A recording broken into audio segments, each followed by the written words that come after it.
자, 오늘 하나님 말씀 제목은 십자가에 의한 구원 섭리라는 말씀 제목으로 하나님 말씀을 전하고자 합니다.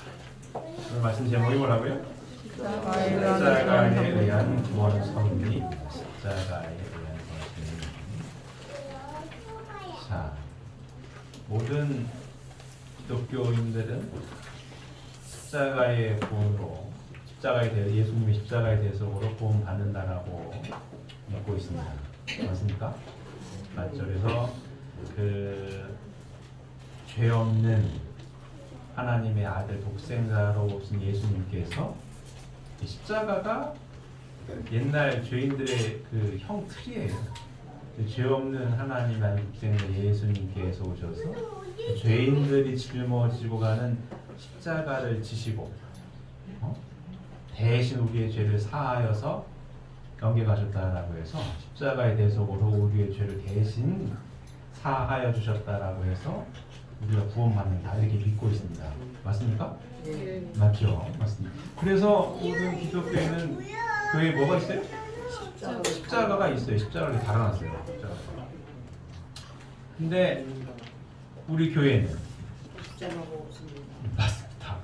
우리 통일교회는 십자가가 없어요. 왜 없을까요? 오늘 이제 말씀이 거기에 해당되는 말씀입니다. 십자가에 의한 구원입니다. 십자가의 대속으로 구원받는다라고 믿는 기독교의 기본 신앙이고, 그래서 다 교회 십자가가 있는데 우리 왜 십자가가 없을까? 이런 얘기에 해당되는 이야기이기도 합니다. 그렇다고 해서 우리 교회가 십자가의 대속을 안 믿는 게 아닙니다. 다 믿어요. 십자가의 구원 맞습니다. 믿어요. 근데 왜 십자가가 없을까? 이 얘기에 해당되기도 합니다. 과연 이 십자가의 구원으로 하나님의 복귀 섭리가 완성되었는가? 그리고 십자가의 대속으로 인한 구원의 길이 하나님께서 그토록 바라셨던 거냐? 과연 바라셨던 구원의 길이냐에 대한 이야기를 좀 더 구체적으로 해보려고 합니다. 자, 빡하지만 해도. 자, 보시면 메시아로 강림하셨던 예수님의 목적. 예수님이 메시아로 강림하셨던 목적은 타락 인간을 완전히 구원하시려는 데 있었던 것이므로 결국 복귀 섭리의 목적을 이루시려는 데 있었다. 그러므로 예수님은 천국을 이루셔야 했으며 따라서 지상 천국을 먼저 이루셔야 했었다. 자, 이 말에 동의하십니까? 동의하십니까? 자, 예수님이 메시아로 강림하셨던 목적은 뭐예요? 타락 인간을 완전히 구원하시려는 데 있었던 것이고 결국 복귀 섭리의 목적을 완성하러 오셨던 분 아닙니까? 그죠? 구약 성경을 보게 되면 하나님께서는 끊임없이 이스라엘 선민에게 메시아를 보내실 것을 끊임없이 약속하셨어요. 맞습니까? 계속 구약 성경의 핵심 결론은 뭐냐? 메시아가 올 거야 이거거든요. 하나님께서 선민 이스라엘 민족을 선택해서 출애굽 노정을 통해서 계속 선민을 진행하시면서 메시아를 보내줄 거야. 그래서 구원해 줄 거야. 이거였거든요. 그러니까 당연히 예수님께서 메시아로 강림하셨던 목적 뭐예요? 타락 인간을 완전히 구원하시는 데 있었던 것이고 복귀 섭리의 목적을 이루시려는 데 있었던 것이고 메시아를 기다리고 있었던 이스라엘 백성들은 당연히 메시아님이 오셔서 우리를 구원해줘서 뭘 이뤄? 천국을 이룰 거야 이렇게 기대를 하고 있었던 겁니다. 맞습니까? 그랬던 거예요. 자, 도표를 잠깐 보시면 자, 이 말씀이 뭐냐면 하나님께서 창조하신 창조 이상 세계 지난 시간에 공부했죠. 하나님이 계시고 하나님의 형상대로 누굴 창조해요? 아담과 해와를 창조하시고 이들에게 3대 축복의 말씀을 허락하시죠. 3대 축복의 말씀 첫 번째 뭐예요? 생육해서. 생육하는 게 뭐라고요?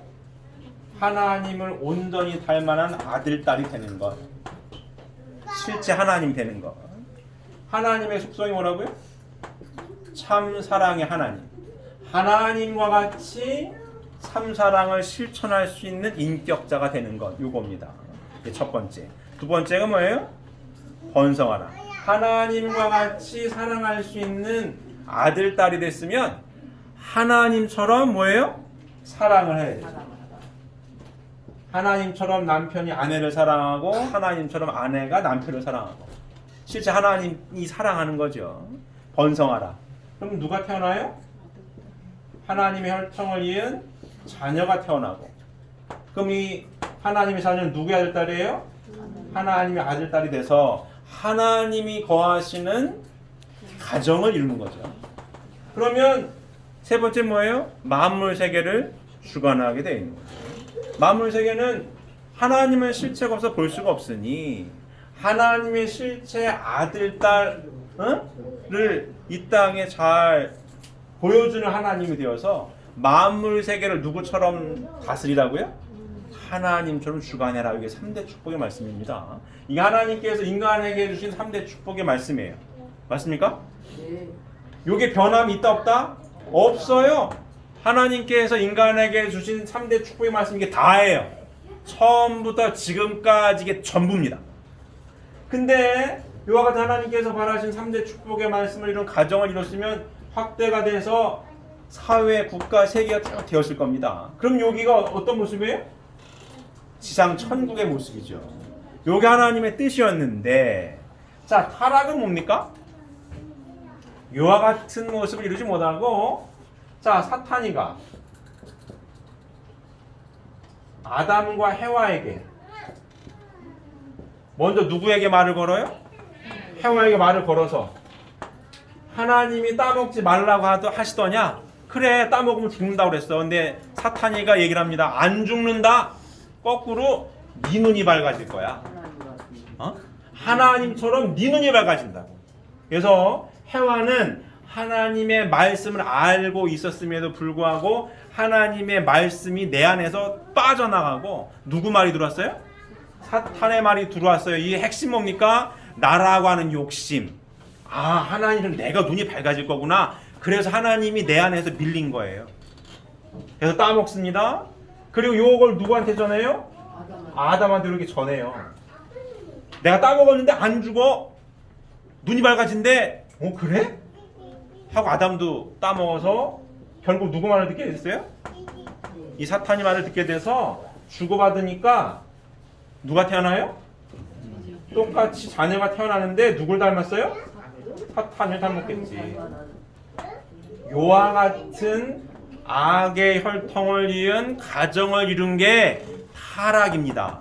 그래서 요게 확대가 돼가지고 악한 사회, 국가, 세계가 쭉 된 거예요. 그래가지고 지상 천국이 아니라 지상 지옥을 갖다 만들어놨죠. 그래가지고 맨날 싸워요. 누구 닮아서? 닮아서. 나라고 하는 게 훅 들어오니까 내 눈이 밝아져 하고 사랑을 하는데 하나님과 같은 사랑을 하지 못하고 얘 닮은 사랑을 해가지고 내가 중심이 된 사랑을 하니까 싸워야 해. 위해 줄 줄을 몰라요. 내가 중심이 돼. 내 마음에 드느냐 안 되느냐에 따라서 막 갈라져요. 제가 항상 말씀을 많이 드렸지만 사람을 딱 둘로 나누면 남자 아니면 여자입니다. 남녀 관계가 하나님을 중심 삼은 사랑의 관계 질서가 깨져버린 게 타락이니까 그래서 사람이 하나 되지 못하고 갈라지게 되는 거예요. 그래서 타락한 세계 됩니다. 이게 악한 세계가 돼서 하나님은 이와 같은 세계를 그냥 두실 수가 없어가지고 복귀 섭리를 하십니다. 구약 성경 아담 가정부터 아브라함, 노아, 아브라함, 모세 이렇게 쭉 와요. 그래서 구약 성경을 통해서 결국은 누굴 보내신다라고 약속을 하십니까? 메시아를 보내준다라고 약속을 해요.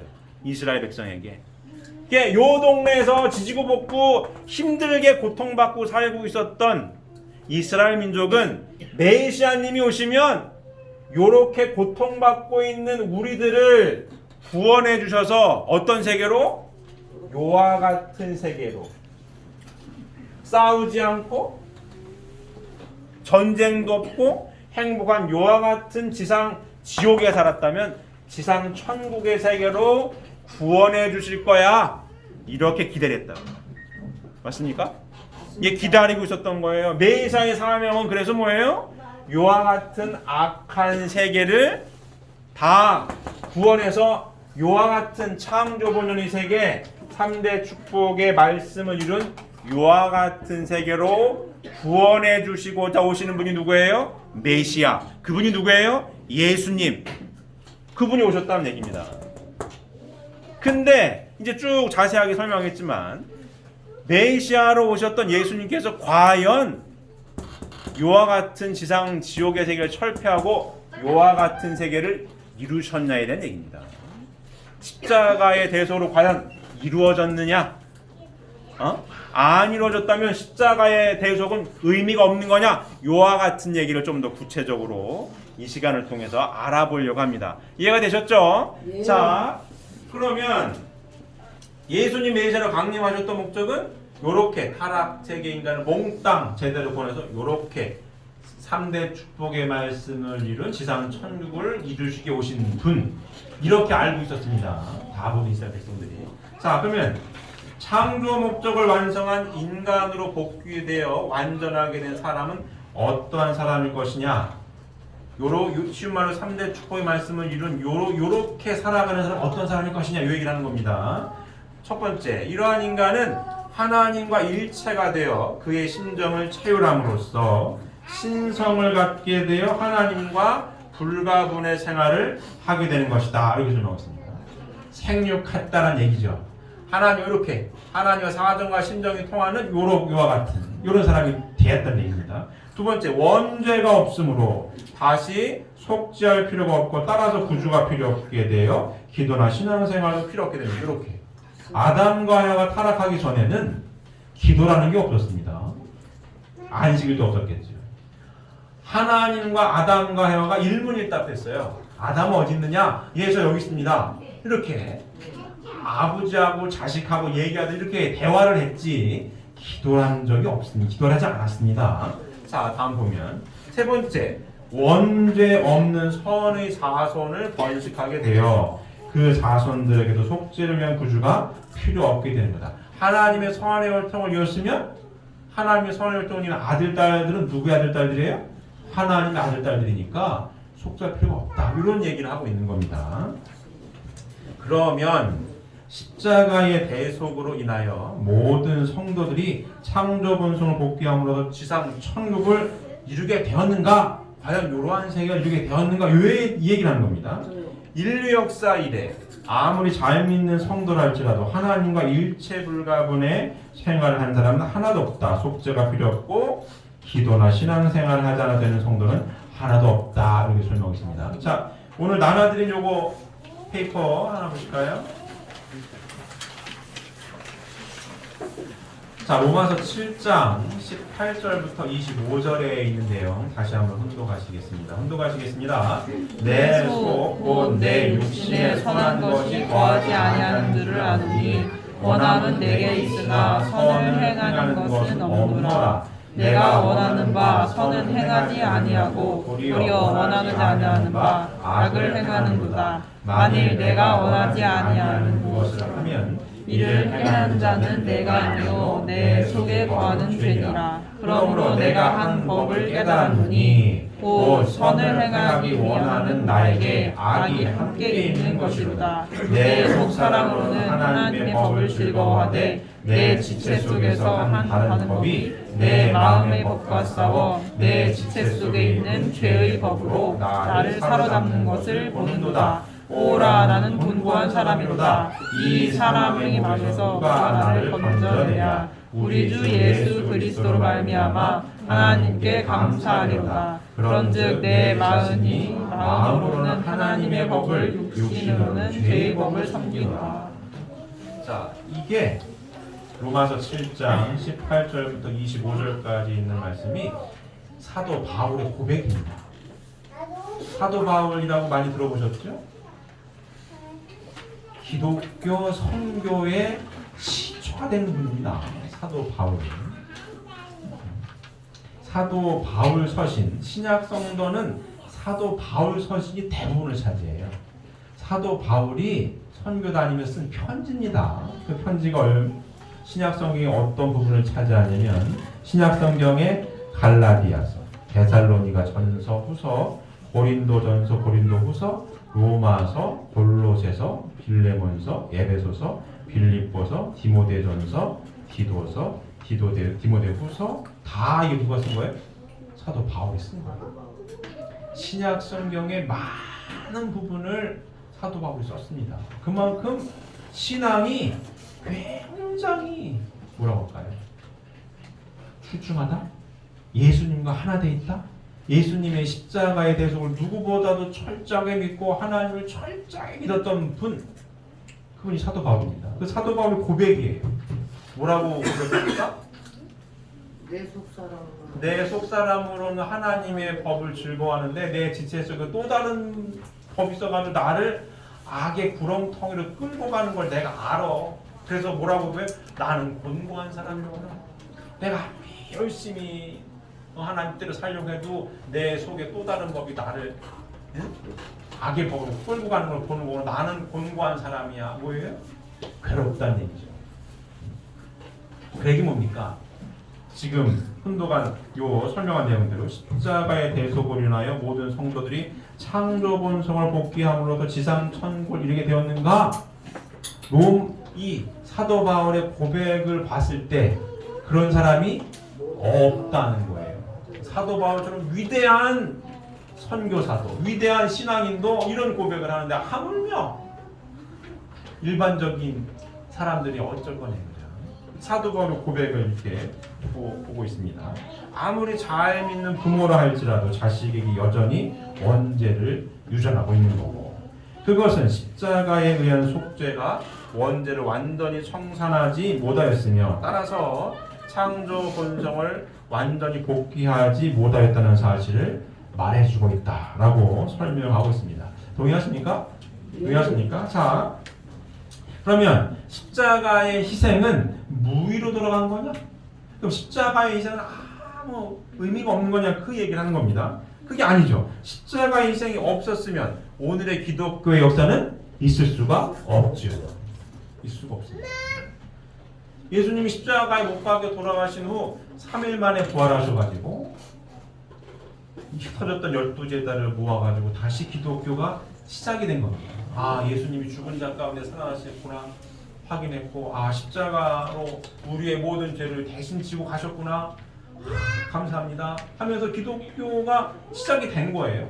그러니까 십자가의 희생은, 십자가의 대속은 당연히 큰 의미가 있는 거고, 우리의 죄를 대신 사해준 것도 맞고 우리가 은혜 받는 것도 맞습니다.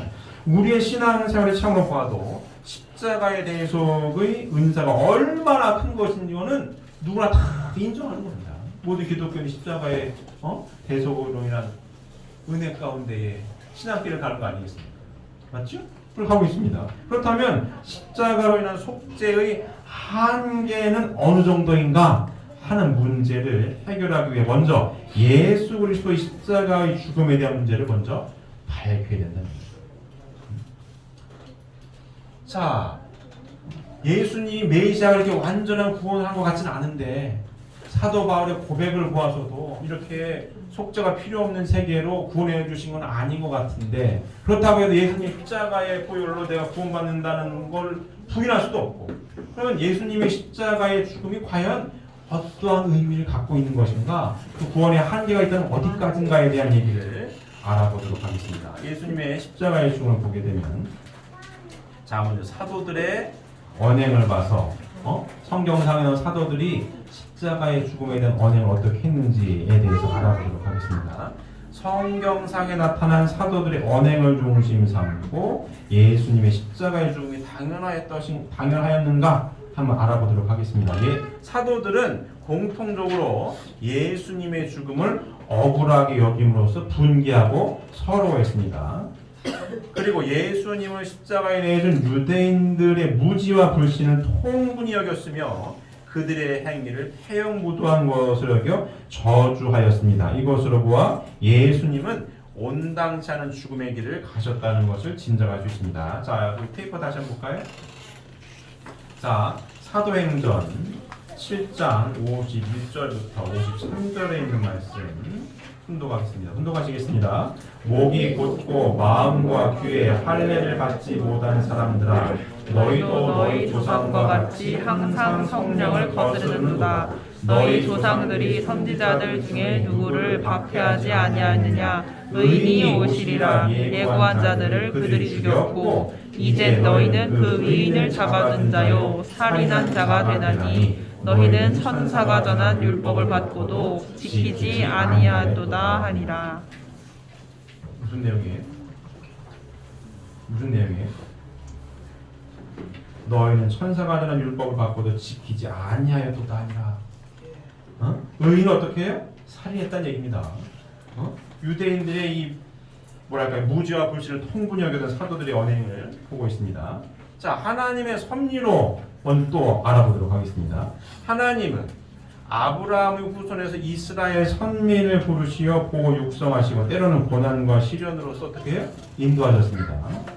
자, 하나님께서 많은 선지자들을 보내시어 위로하시며 장차 메시아를 보낼 것을 굳게 약속하셨습니다. 성막과 성전을 지음으로써 메시아를 맞을 준비를 하게 하시고 동방박사 시몬 안나 세례 요한을 보내시어 메시아의 탄생과 그 현현을 널리 증거하셨습니다.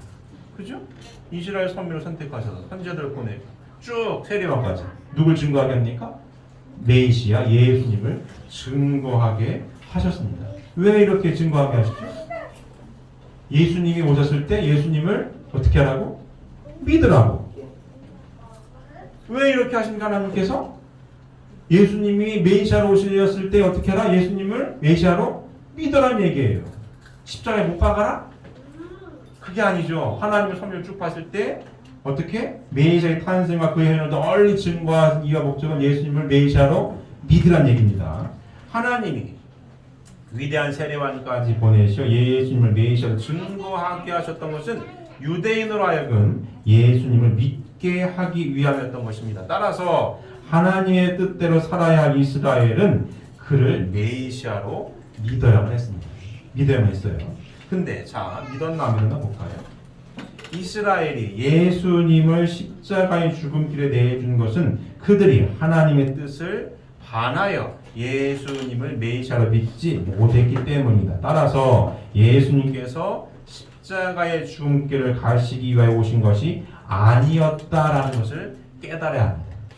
하나님께서 유대인들에게 그렇게 메시아가 올 것을 예언도 하고 세례요한까지도 증거하게 하고 했었던 이유와 목적은 예수님을 믿어서 메시아로 믿어서 예수님 말씀 뜻대로 잘 살아야 될 것인데 유대인이 믿었어요? 안 믿었어요? 안 믿었거든요. 안 믿어서 불신해서 예수님을 십자가에 못 박았던 겁니다. 자, 보면 예수님, 자 그럼 예수님 자신의 언행을 봐서 어떠한가? 예수님 십자가에 죽은 것 어떤가 알아보도록 하겠습니다. 예수님은 유대인들로 하여금 자기를 메시아로 믿을 수 있도록 언행하셨습니다. 요한복음 6장 29절 한번 볼까요? 요한복음 6장 28절부터 29절에 있는 성경 말씀 혼독하겠습니다. 그들이 묻되 우리가 어떻게 하여야 하나님의 일을 하오리까? 예수께서 대답하여 이르시되 하나님께서 보내신 이를 믿는 것이 하나님의 일이라 하시니. 하나님께서 보내신 이가 누굽니까? 예수님 당신이에요. 그 나를 믿는 게 하나님의 일이다. 이렇게 예수님께서 말씀하시고 다음 요한복음 6장 35절부터 36절 다시 하나 더 운동하시겠습니다. 예수께서 이르시되 나는 생명의 떡이니 내게 오는 자는 결코 줄이지 아니할 터이요 나를 믿는 자는 영원히 목마르지 아니하리라. 그러나 내가 너희에게 이르기를 너희는 나를 보고도 믿지 아니하는도다 하였느니라. 참 예수님 답답하신 겁니다. 예수님이 이제 나는 생명의 떡이니 내게 오는 자는 결코 줄이지 아니할 터이요 나를 믿는 자는 영원히 목마르지 아니할 거야. 그런데 내가 너희에게 이르기를 너희들은 뭡니까? 나를 보고도 뭐예요? 믿지 아니하는구나. 이 얘기는 예수님이 나를 믿으라는 얘기예요? 믿지 말라는 얘기예요? 믿으라는 얘기입니다. 믿으라는 얘기. 예수님의 말씀이 있습니다. 나를 믿어라. 나를 믿는 것이 하나님이 보내신 자를 믿는 것이 하나님의 일이니라. 예수님께서 나를 믿으라는 얘기 계속 하십니다. 그뿐 아니라 마태복음 23장 37절의 말씀 또 볼까요? 자, 혼독하시겠습니다. 예루살렘아 예루살렘아 선지자들을 죽이고 내게 파송된 자들을 돌로 치는 자여 암탉이 그 새끼를 날개 아래에 모음같이 내가 내 자녀를 모으려 한 일이 몇 번이더냐. 그러나 너희가 원하지 아니하였도다. 보라 너희 집이 황폐하여 벌어진 바 되리라. 예수님의 안타까운 얘기입니다.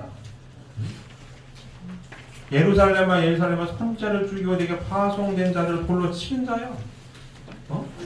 암탉이 그 새끼를 날개 아래 모은 것 같이 내가 내 자녀를 모으려 하는 일이 몇 번이냐. 근데 뭐예요? 그런데 너희가 원하지 아니했다. 예수님의 안타까운 심정이 묻어나는 말씀입니다. 자, 뒷 페이퍼 다음 거 보면 요한복음 5장 36절부터 40절에 있는 말씀 한번 하나 더 혼독하도록 하겠습니다. 혼독하시겠습니다. 내게는 요한의 증거보다 더 큰 증거가 있으니 아버지께서 내게 주사 이루게 하시는 역사 곧 내가 하는 그 역사가 아버지께서 나를 보내준 것이로 나를 위하여 증언하는 것이요 또한 나를 보내신 아버지께서 친히 나를 위하여 증언하셨느니라. 너희는 아무 때에도 그 음성을 듣지 못하였고 그 형상을 보지 못하였으며 그 말씀이 너희 속에 거하지 아니하니 이는 그가 보내신 이를 믿지 아니함이라. 너희가 성경에서 영생을 얻는 줄 생각하고 성경을 연구하거니와 이 성경이 곧 내게 대하여 증언하는 것이니라. 그러나 너희가 영생을 얻기 위하여 내게 오기를 원하지 아니하는도다. 이 얼마나 답답한 예수님의 마음입니까? 안타까운 마음이죠. 안타까운 마음이에요. 자, 보시면 너희가 성경에서 영생을 얻는 줄 생각하고 성경을 연구하거니와 이 성경이 곧 누구에 대해 증언하는 거예요? 나에 대해 증언하는 것이니라. 구약 성경이 곧 누굴 위한 거예요?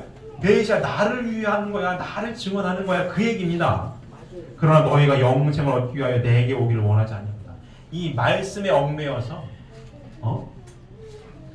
나를 증거하기 위한 성경이고 내가 왔는데 나에게 오지 아니하는구나. 이 얘기를 예수님이 하시는 거예요.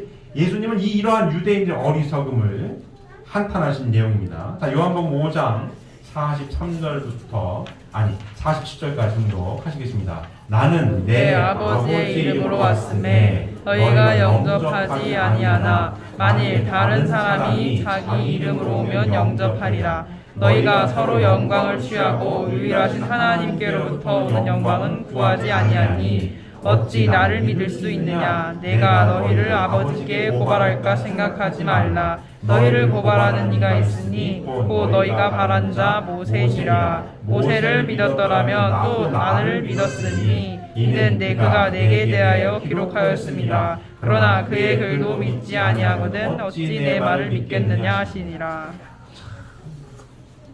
예수님의 사정과 심정이 느껴지십니까? 예수님의 안타까움이 느껴지십니까? 모세를 믿었다면 또 나를 믿었으리니 이는 그가 내게 대하여 기록하였습니다.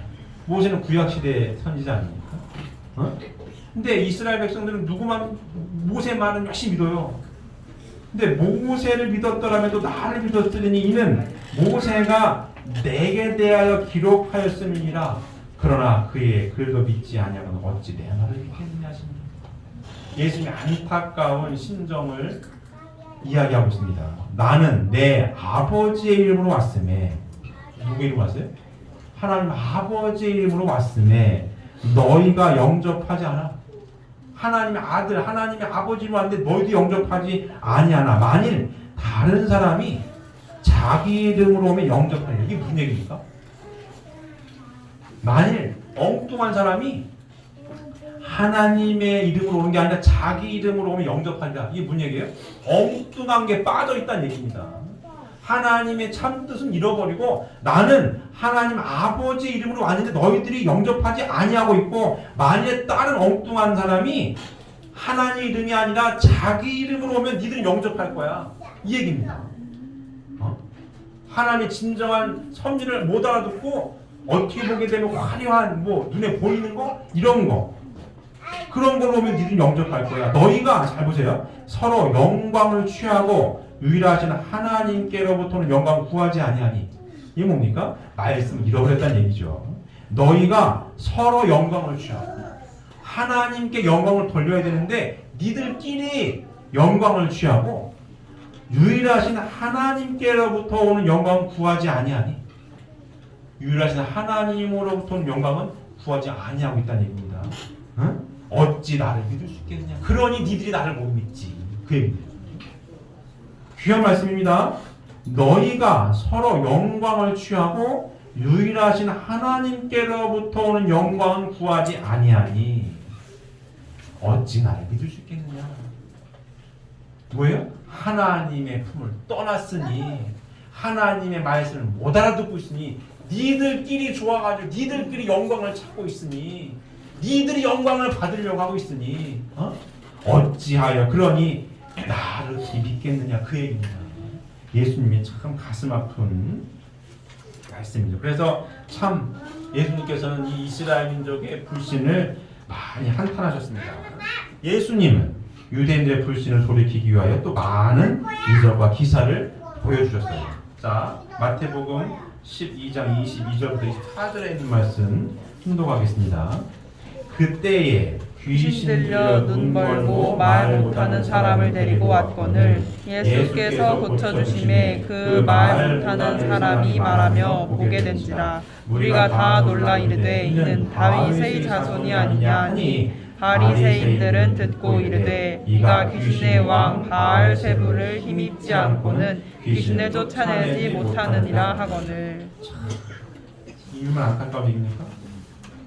예수님은 유대인들의 불신을 돌이키시기 위하여 많은 이적과 기사를 보여주십니다. 그런데 그들은 이 놀라운 일들을 보면서도 예수님을 바알세불에 접한 자라고 비난을 해요. 하나님의 아들로 오셔서 하나님의 능력과 권능으로 이적과 기사를 행하셨는데 이스라엘 민족은 거꾸로 귀신의 왕 바알세불부터 가지고 저런 일을 하는 거야 라고 예수님을 비난합니다. 믿지 않아요. 믿지 않습니다. 자, 참 안타까운 거죠. 안타까운 거죠. 안타까운 겁니다. 예수님이 이 바리새인에 대한 비유를 한번 말씀하신 적이 있습니다. 누가복음 18장 9절 14절을 보게 되면 예수님이 바리새인들에 대한 비유를 이렇게 말씀하세요. 자, 바리새인하고 세리가 있어요.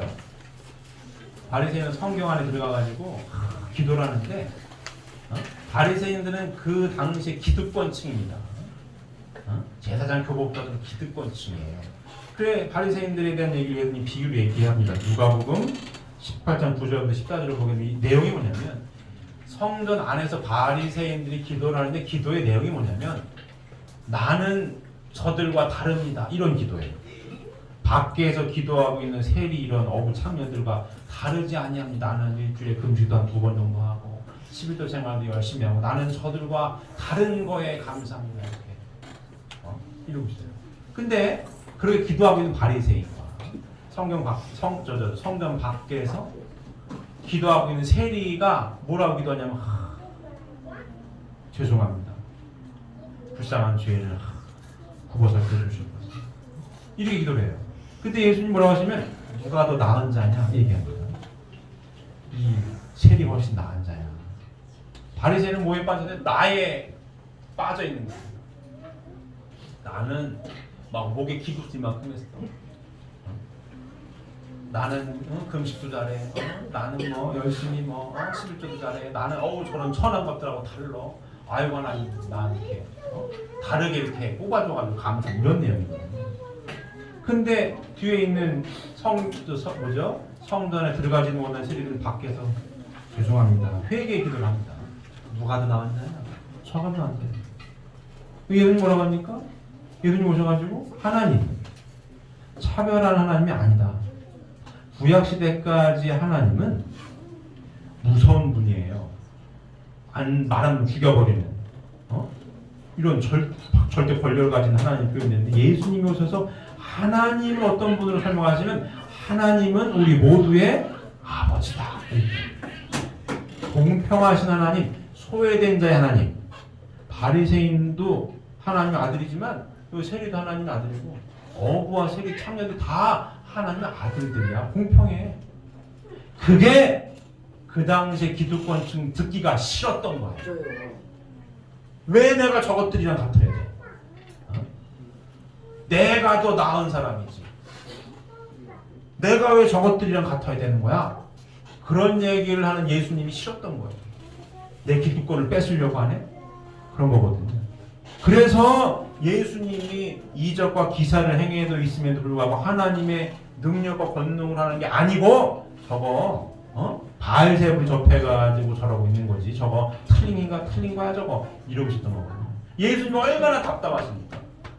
사랑의 하나님이야. 계급을 나누는 하나님이 아니고 사랑의 하나님, 모두의 아버지야, 품한 하나님이라고 설명하시고 그래서 내 이웃을 내 몸과 같이 사랑하고 원수를 사랑해야 되는 거야. 그 얘기를 하셨는데 그 당시에 이 기득권층들은 그건 모르겠고 그건 모르겠고 모세 율법이 최고야. 그것만은 도둑질하지만 간음하지만 이런 걸 하면 되지. 내가 저런 천한 것들하고 어떻게 같이 쉬운 말로 겸상을 해. 이런 거거든요. 쟤들은 죄인들이고 나는 말이야 11조도 하고 나는 금식도 하고 나는 이러고 있는데 저 성전에도 못 들어오는 저것들하고 나하고 어떻게 하나님 어떻게 동급으로 그건 말이 안 되지 이런 얘기거든요. 그래서 그런 예수님이 하나님의 삼사랑의 하나님을 증거하는 얘기를 듣기가 싫었던 거예요. 그래서 예수님을 믿지 않습니다. 믿지 않아요. 자, 다음 달라 보게 됩니다. 자, 이 예수님은 요한복음 10장 38절에 자, 10장 38절 볼까요? 요한복음 10장 38절 보겠습니다. 내가 행하거든 나를 믿지 아니할지라도 그 일은 믿으라. 그러면 너희가 아버지께서 내 안에 계시고 내가 아버지 안에 있음을 깨달아 알리라 하시니. 얼마나 답답하시면 예수님께서 내가 행하거든 나를 믿지 아니할지라도 그 일은 믿으라고 하셨을까요? 뭐 이적과 기사를 행하는 건 믿어라 이거야. 그러면 너희가 아버지가 되는 내가 아버지 안에 계신 것을 깨닫게 될 거다라고 말씀하십니다. 이스라엘로 하여금 그를 믿게 하려는 것이 하나님의 뜻이었기 때문에 예수님 자신도 이와 같이 저들에게 자기를 믿을 수 있도록 언행을 하신 겁니다. 예수님 말씀을 보시면 언행을 보면 이 땅 위에 오셔서 이스라엘 민족에게 나를 믿으라고 그렇게 말씀하세요. 그렇게 말씀하십니다. 이적과 기사까지 보여주시면서 말씀을 하세요. 근데 이스라엘이 믿어야 믿어요? 아닙니다. 불신합니다. 위에서 논증한 모든 사실로 보아 예수님의 십자가의 죽음은 하나님의 예정에서 온 필연적인 것이 아니라 유대인들이 무지와 불신의 결과로부터 온 것임을 알 수 있습니다. 그러므로 고린도전서 2장 8절 볼까요? 고린도전서 2장 8절 보겠습니다. 다 같이 순독하시겠습니다. 이 지혜는 이 세대의 통치자들이 한 사람도 알지 못하였나니 만일 알았더라면 영광의 주를 십자가에 못 박지 아니하였으리라. 참 결정적인 말씀이죠. 이 지혜는 이 세대의 통치자들이 한 사람도 알지 못하였나니 만일 알았더라면 영광의 주를 십자가에 못 박지 아니하였으리라. 몰라서 못 박았다는 거 아니에요. 이 지혜는 이 세대의 통치자들이 한 사람도 알지 못하였나니 지혜로운 이가 한 명도 없었다는 얘기예요. 통치자들 기득권층 얘기합니다. 아무도 몰랐어.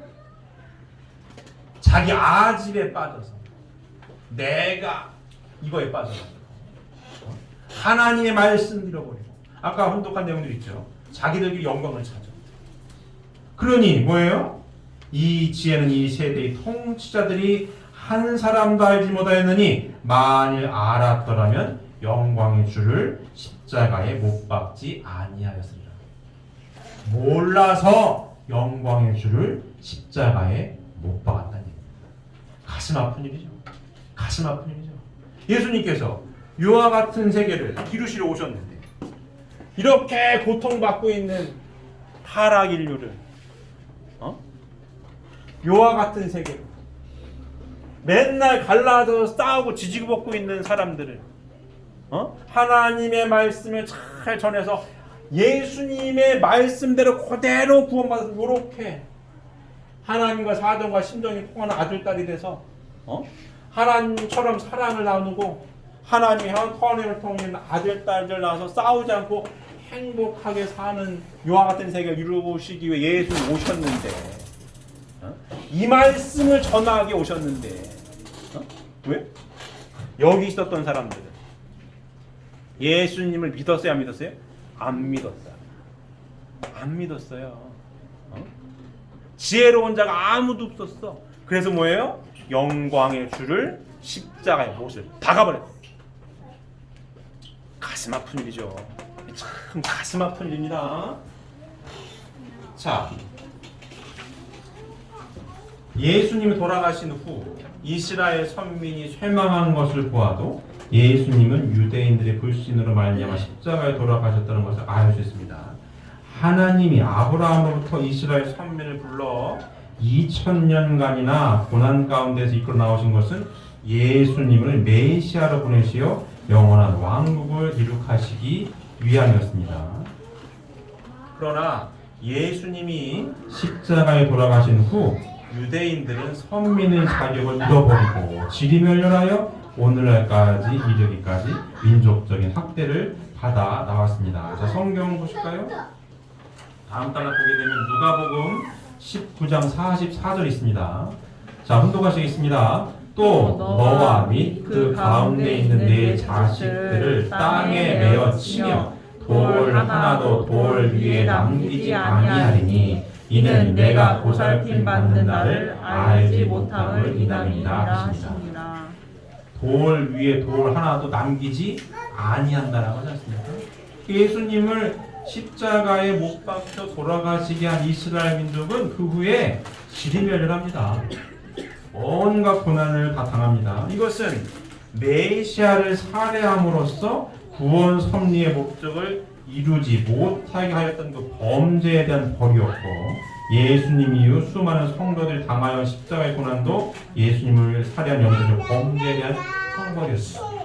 자, 예수님을 십자가에 못 박혀서 돌아가시게 하는 게 하나님의 섭리에 합당한 것이었더라면 그 합당한 섭리대로 예수님을 십자가에 못 박혀서 돌아가시게 한 이스라엘 민족들은 상을 받아야죠. 그렇지 않습니까? 칭찬받아야죠. 근데 예수님을 십자가에 못 박혀 돌아가시게 한 후 이스라엘 민족은 지리멸렬합니다. 온갖 고생을 다 합니다. 나라도 엎어지게 되고 숱한 고생을 다 합니다. 이게 뭡니까? 예수님을 십자가에 못 박혀 돌아가시게 된 그 죄에 대한 형벌이라는 게 맞는 거죠. 하나님의 뜻대로 한 게 맞았더라면 칭찬을 받아야지. 뜻대로 십자가에 못을 박았는데 근데 칭찬받지 않고 지리멸렬해가지고 온갖 고생이라는 고생은 다 당하게 된 모습을 보게 됩니다. 자, 여기에서 우리가 시사하는 바는 굉장히 커요. 복귀 섭리는 항상 우리 사랑하는 식구님들께서는 요 도표로 이해하면 아주 그냥 요약이 잘 됩니다. 자, 타락은 요와 같은 세계예요. 맞습니까? 머릿속에 싹 있어야 돼. 타락은 하나님의 말씀대로 하나님과 같은 아들, 딸이 돼서 하나님과 같은 보이는 하나님과 같은 사람이 돼서 하나님과 같은 사랑을 나누어서 하나님의 선행을 통한 아들, 딸들을 출산하여 하나님께서 거하실 수 있는 가정, 사회, 국가, 세계를 이루어야 되는 게 하나님의 뜻이에요. 이게 창세기 1장 28절에 있는 3대 축복의 말씀을 이룬 천국의 모습입니다. 이 모습은 변함이 있다 없다? 없어요. 지금까지 이게 다예요. 하나님께서 3대 축복 말고 또 다른 축복이 어디 있어요? 이게 다입니다. 지금까지도 이게 다예요. 이걸 이루어야 돼. 하나님께서는 이걸 이루시려고 합니다. 타락은 뭐냐? 이 자리에 뱀으로 표현된 천사장이 하나님 대신 뱀도 말을 했어요. 하나님께서 말씀을 주셨고 3대 축복의 말씀을 주셨죠. 저번 시간에도 말씀을 드렸지만 피조 만물 세계 가운데에 하나님께서 말씀을 주신 존재는 딱 한 존재 누굽니까? 인간밖에 없어요. 만물 세계, 식물 세계, 동물 세계에는 말씀을 하신 적이 없어요. 이쁘다, 선하구나 이렇게 표현하셨지 뭐뭐를 해라 라고 하신 적이 없습니다. 인간에게만 말씀을 주신 거예요. 3대 축복의 말씀을. 생육하고 번성해서 만물 세계를 주관해라. 선악과를 따먹으면 안 된다. 이런 말씀을 주셨다고요. 이 말씀을 실천을 해서 행하느냐 행하지 않느냐는 누구의 책임 분담입니까? 인간의 책임 분담이에요. 인간에게만 책임 분담이 있는 겁니다. 자, 이 말씀을 아담과 하와가 들었어요? 안 들었어요? 안 들었어요. 대신 누구 얘기를 따랐어요? 얘 얘기를 들었다고. 사탄이도 말을 해요. 누구랑 반대되는 말을 해? 하나님과 반대되는 말을 합니다. 누구에게? 인간에게. 야, 따먹어. 따먹으면 하나님처럼 네 눈이 밝아질 거야. 이게 뭡니까? 욕심이죠. 욕심의 근원은 뭡니까? 나예요, 나. 제가 항상 강조하지만 타락성의 핵심은 나라고 하는 게 나. 나를 비우는 게 신앙의 핵심이에요. 내 안에 내가 있으면 안 되고 내 안에 누가 있어야 돼요? 하나님이 계시는 겁니다.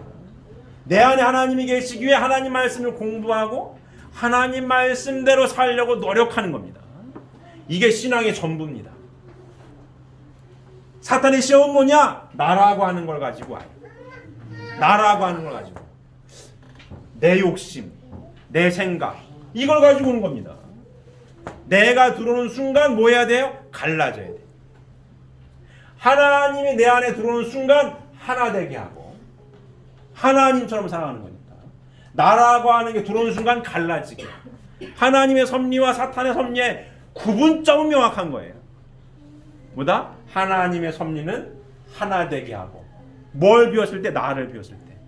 사탄이 하는 짓거리는 나를 가지고 들어와서 갈라지게 하고 갈라져서 지지고 볶고 싸우면 불행한 거고 하나님을 중심 삼고 나를 비워서 하나 된 삶 살아가려면 행복한 거고 이겁니다.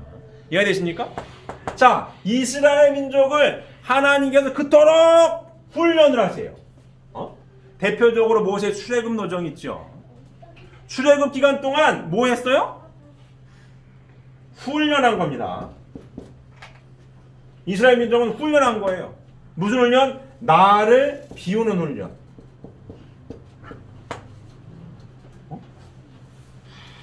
노예로 살다가 하나님의 출애굽 섭리에 따라서 나왔어요. 홍해가 딱 가로막고 있어. 아이고 다 죽었네. 홍해를 가릅니다. 그때 이스라엘이 어머 하나님 진짜 계셔. 이야 바다를 갈랐어? 최고야. 믿습니다. 누굴 믿어요? 하나님 위대하신 분이야. 역시 우리를 선택하신 하나님은 최고야. 이렇게 믿습니다. 홍해를 건넜습니다. 배가 고파. 원망해. 누굴 원망해요? 모세를 원망해. 그냥 노예로 살더라도 굶어 죽진 않았는데 뭘 우리 끌고 나와가지고 굶어 죽게 생겼다고 모세를 막 하는 거예요. 만나와 메추리를 내려줍니다. 어머 먹을 게 막 내려오네. 역시 하나님 최고. 가다 보니 목이 말라. 또 모세를 그냥 노예로 살게 냅뒀으면은 목은 안 마를 건데 뭐로 끌고 와가지고 나 목 말라 줄 건데 반성의 샘물로 해서 먹여줘요. 역시 우리 하나님 최고예요. 와 대단하신 분이야.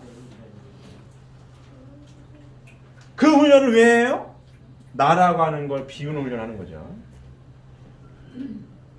하나님이 계시다. 여호와 하나님이 계셔. 너희들을 지극히 사랑하는 하나님이 계시다. 그럼 삶의 기준에 니들 이기적인 생각과 욕심이 들어올 게 아니라 뭐가 들어와야 돼? 하나님이 들어와야 된다. 이 훈련하는 거죠. 모든 생각하고 판단하고 말하고 행동하는 기준은 내가 아니라 하나님이 돼야 해. 이 훈련을 이스라엘 민족을 선택해서 끊임없이 하신 거예요. 몇 년간 했어요? 4,000년간. 이걸 했어요. 누구를 보내시려고? 메시아 한 분 보내시려고. 메시아 어떤 분이에요? 요와 같은 분.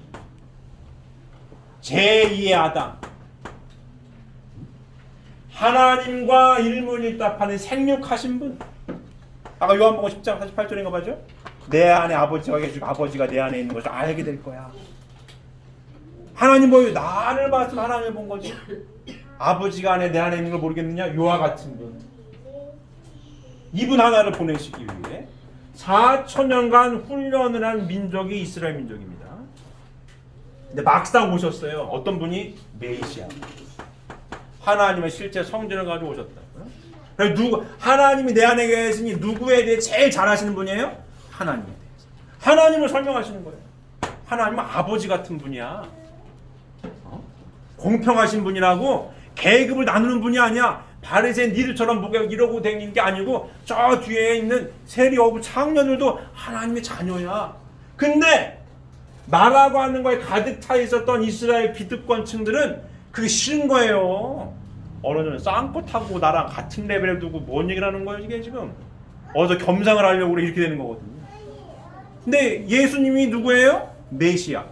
누구에 대한 설명을 정확하게 해요? 하나님에 대해서. 부모라해 부모. 열 손가락 깨물어봐라. 안 아픈 손가락이 어딨나? 니들만 자식이 아니요. 저도 다 아들 딸들이지. 이 얘기를 하는 거거든 예수님은. 근데 그 얘기를 듣기가 싫은 거예요. 내가 가득 차가지고. 예수님 아까 얘기 많이 했습니다. 니들끼리 영광을 찾고 있어? 하나님 온 데 간 데 없고 니들끼리 아유 그냥 뭐 끼리끼리 논다고. 아이고 박사장, 아이고 신사장, 김사장, 아이고 그래 좋아. 저지랑 뭐 이렇게 이미 이렇게 해놓은. 근데 이거를 예수님의 말씀은 그 당시에 있었던 이 뭐랄까요 기득권층이 들으면 혁명과 같은 말씀이거든요. 뒤집어 엎는 거 이게. 야, 다 같은 아들 딸들인데 뭔 소리 하고 있어? 이런 거 사랑해야지. 여기는 아우 저것들이랑 밥도 안 먹는데 뭔 사랑을 해 이러고 있는데. 그래서 예수님을 십자가에 못 박습니다. 이 지혜를 한 명이라도 알았으면은 영광의 아들을 십자가에 못 박지 아니하실 거야. 근데 지혜가 없다란 뭐예요? 내가 가득 차가지고 하나님의 말씀이 없는 거 여기에. 지식하고 지혜는 다릅니다. 하나님의 지혜로움이 있었으면 영광의 아들을 십자가에 못 박지 않았을 건데 하나님의 지혜로움이 없어요. 다 나라관이 가득 차가지고. 자, 세례 요한이 있습니다. 세례 요한. 대표적인 사례가 이 사람이에요. 위대한 선지자도 알고 있지만 예수님이 십자가에 못 박혀서 돌아가시기에 한 가장 결정타 중에 한 원인이 여기 있습니다. 기독교인들이 들으면 기절할지도 모르겠지만 사실입니다. 세례 요한은 예수님을 증거합니다.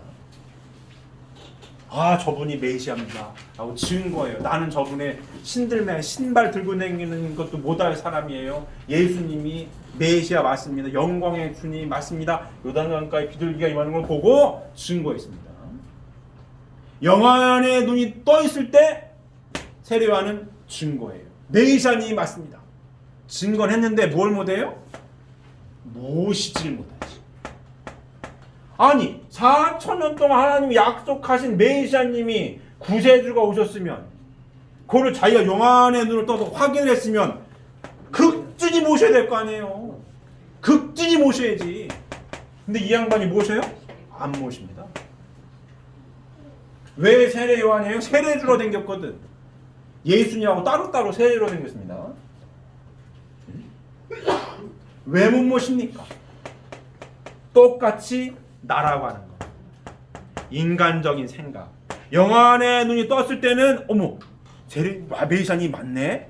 증거를 했는데 이게 영안을 싹 가시니까 뭔 생각? 내 생각을 하는 거지. 내가 아무리 생각을 해봐도 말이야. 저 예수라는 저분이 나보다 나이도 어리고 둘이 사촌지간 아닙니까? 여기 형이요. 아니죠, 이종. 동생이고 예수님이 나보다 나이도 어리고 속된 말로 무식하고 배운 것도 없는 것 같아. 아버지가 누군지도 모르겠고 아무리 봐도 누구 생각에 내 생각에 메시아가 아닌 것 같은데 이 생각이 드는 거죠. 그러니까 안 모시지. 만약에 세례 요한이 예수님을 메시아로 증거하고 잘 모셨으면 세례 요한이 당신이 혹시 메시아 아니에요? 이런 소리까지 들었던 분입니다. 이분이 위대한 선지자로 임신했을 때부터 대제사장의 아들로서. 근데 이분이 예수님을 극진히 모셨으면 여기 따르던 많은 이들이 어머 저분이 모시니까 진짠가 봐 하고 잘 따라 모셨겠죠. 안 모시니까 따로 세례로 댕기니까 그 당시에 기득권층은 다 여기 따라다니고 예수님 따라다닐 사람이 없으니까 제자들이 누구예요? 어부, 세리 이런 사람들 아닙니까? 12제자라고 해봐야. 원래 수제자는 누가 돼야 되는 거예요? 세례 요한이 됐어야 되는 겁니다. 수제자가 돼가지고 예수님을 극진히 모셨어야 되는 거예요. 그럼 예수님이 십자가에 못 박혀 돌아가시지 않았을 가능성이 매우 높죠. 지혜로운 자가 아무도 없어가지고 영광을 좀 못 받았다는 거 아니에요. 지혜로운 자 한 사람이라도 있었으면 대표주자거든요. 그 당시에 이 양반이 이분이 잘 모셨으면 예수님은 십자가에 못 박히지 않았을 가능성이 매우 높은 거예요. 매우 높은 거예요. 이분의 말로가 좋지 않아요. 세례 요한의 죽음은 굉장히 허무합니다. 굉장히 허무해요. 그 당시 헤로도라는 왕이 있었는데 그 자기 형제 와이프, 이혼한 형제 와이프를 부인으로 맞이해요. 그걸 이 세례 요한이가 비판합니다. 잘못된 거라고. 막 비판을 해요. 근데 그 왕의 생일날 이 원래 전 남편과 사이에 난 딸이 있습니다. 그 재혼한 왕비가 그 딸을 시켜가지고 왕 생일날 무춤을 추게 해요. 근데 그 왕이 홀딱 반해. 그래가지고 그 당시에 이 세례요한은 감옥에 있었고 잡아 넣었어요. 네 소원이 뭐냐? 내가 다 해줄게. 했더니 그 전처의 딸, 그 딸이 재혼한 부인의 딸이지. 근데 그 씨는 전 남편의 그 딸이 뭐라고 하냐면 세례 요한의 목을 갖다 주세요 이럽니다. 그래서 목이 잘려요. 그래 죽습니다. 그 쟁반에 받쳐가지고 10몇 살 먹은 딸한테 갖다 줘. 말로가 좋지 않죠. 좀 허무하지 않습니까? 왜? 예수님은 마태복음 11장 11절에 이 세례 요한이가 그 왕의 혼인을 가지고 막 뭐라고 하니까 잡아갔어요. 감옥에 있어요. 그리고 감옥에 있을 때 제자들이 쉬운 말로 면회 가가지고 하니까 예수님한테 가서 물어봐라. 오시리라고 하신 분이 당신이 맞냐고 물어봐라고 세례 요한의 제자가 예수님한테 옵니다. 예수님 답변이 뭐냐면 야 본대로 전해라. 봉사 눈뜨게 앉으면 일으켜주는데 세례 요한에 대해서 뭐라고 평을 하냐면 여자가 낳은 자 중에 가장 큰 자가 세례 요한인데 천국에 가서는 가장 작은 사람보다도 작다. 세례 요한이다. 그 얘기 뭡니까? 못났다는 얘기지. 못났다는 얘기지. 야 땅에서는 커 보이지. 그 얘기죠. 여자가 낳은 자 중에 세례 요한이 제일 큰데 천국에서는 제일 작은 사람보다도 제일 작은 사람이 세례 요한보다는 커. 그게 뭡니까? 땅에서 니들 무지한 눈에는 커 보이지 천국에 갔을 때는 제일 작은 사람도 얘보단 커. 하나님 뜻에 벗어났다는 얘기입니다.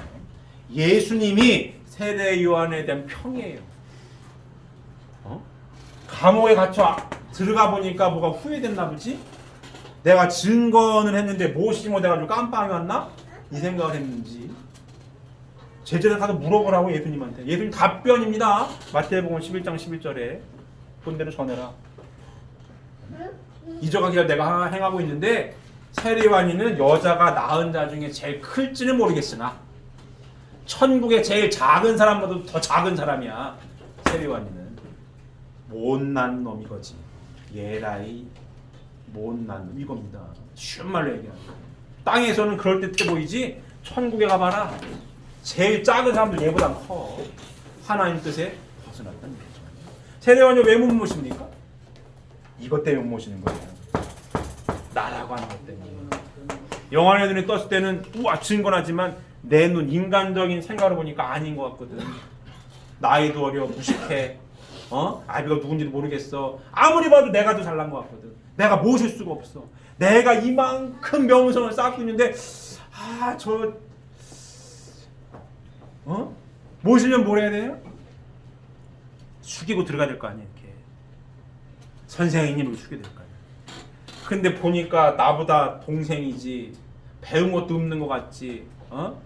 쉬운 말로 쥐뿔도 없는 것 같은데 나는 이만큼이 있는데 내가 지금 내 가문이고 뭐고 이만한데 내가 숙여 들어가야 돼 이렇게? 이게 못하는 겁니다.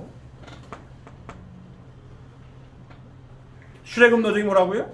훈련 받는 거 있잖아요. 뭘 비우는 거? 나를 비우는 거. 세례요한도 훈련이 덜 됐던지 아니면 사탄의 시험을 극복하지 못했던지 그래서 모시지 못합니다. 그래서 예수님 십자가에 못 박혀 돌아가십니다. 자, 이와 같은 사건은 우리가 신앙생활하는데 굉장히 중요합니다. 요게 중요한 거예요. 타락이 뭔가? 타락성의 핵심 뭐라고요?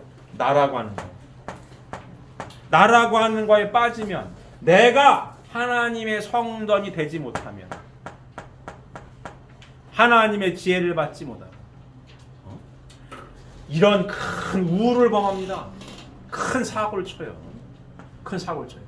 그래서 예수님은 요와 같은 타락 인류를 요와 같은 모습으로 구원을 하셨습니까? 못 하셨습니까? 못 하셨다. 안타깝게도 못 하셨습니다. 뭐 어디까지 하셨을까요? 후반부에 자세히 말씀드리겠지만 요까지. 생육하신 분이니까 영적 구원까지. 육적 구원은 왜 못 하셨어요? 육신이 십자가에 못 박혀 돌아가시니까. 육신이 없으니 가정을 이룰 수가 없지. 육신이 없는데 어떻게 부인을 맞이합니까? 육신이 없는데 하나님의 혈통을 이어요? 못하는 거지. 예수님 요까지. 영적 구원까지만 하시게 된 거고. 왜 십자가에 못 박혀 돌아가셔요? 나라고 하는 것 때문에.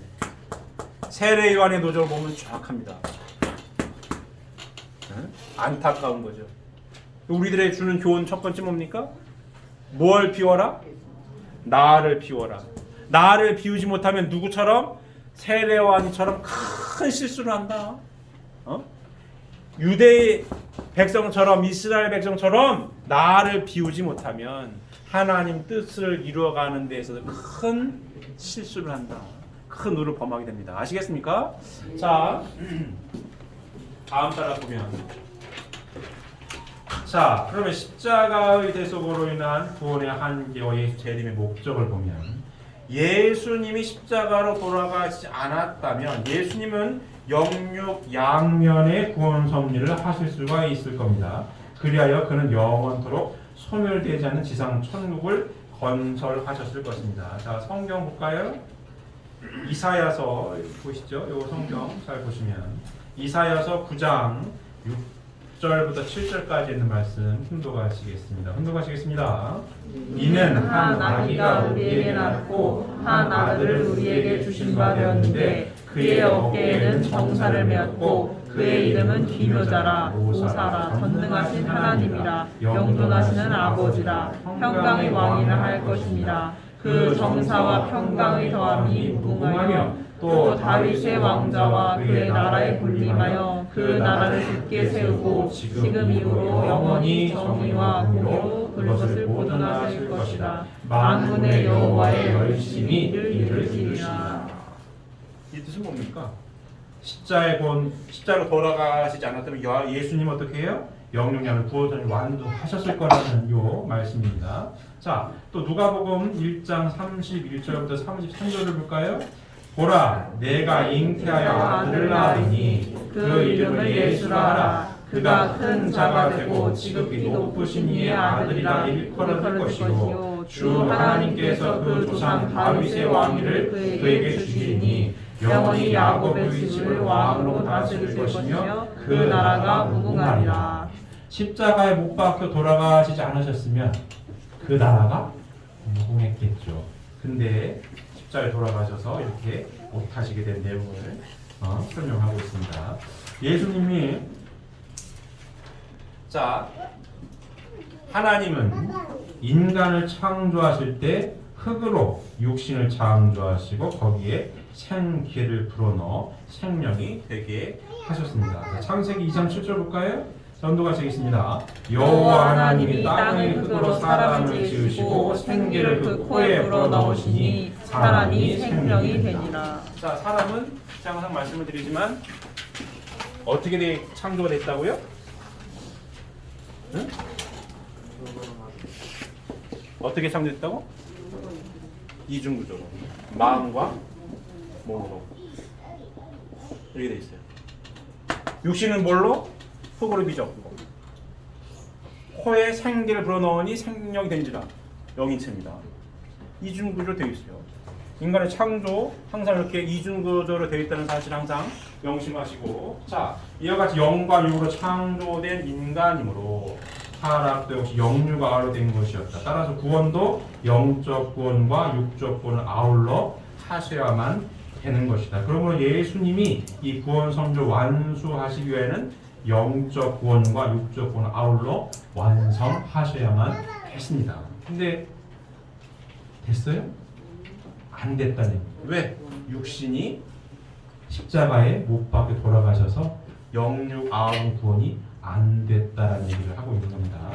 유대인들이 예수님을 불신하여 십자가에 내어주었으므로 그의 육신은 사탄의 침범을 당하여 살해되었다. 그러므로 예수님을 믿어 그와 한 몸이 된 신도들의 육신도 사탄의 침범을 당하게 되어 육적 구원을 완성할 수 없게 되었다라고 설명하고 있습니다.